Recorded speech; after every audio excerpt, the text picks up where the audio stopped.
All right, we'll take a look at creating these cylinders. The tall one has a hole. It's rarely used, but this is a diameter of 3. We're going to make it a diameter 3. The bottom.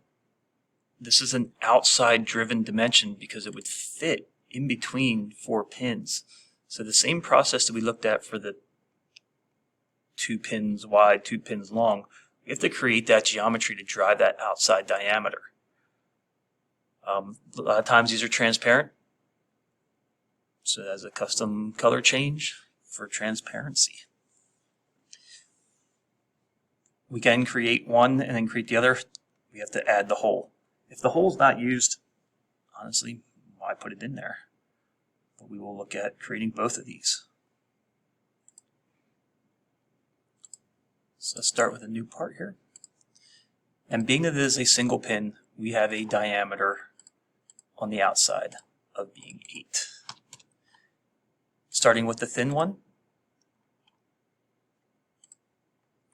we will create a thickness of 10 divided by 3 and put our pin on the top.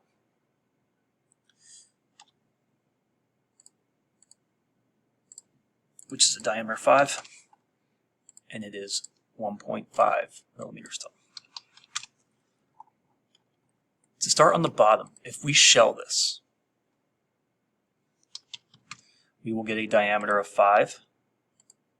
We now need to create this outside geometry and then cut it. So that being said, in order to place this,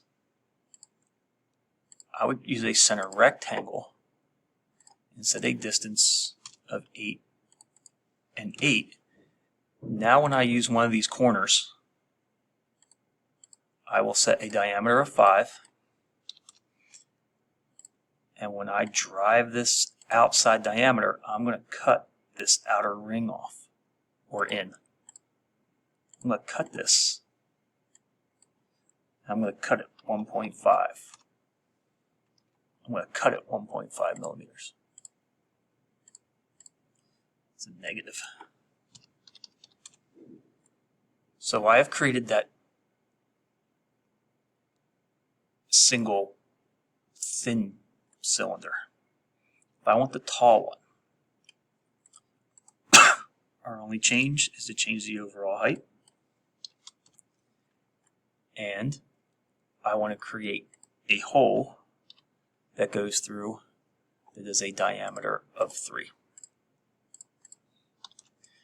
And we'll just cut that all the way through.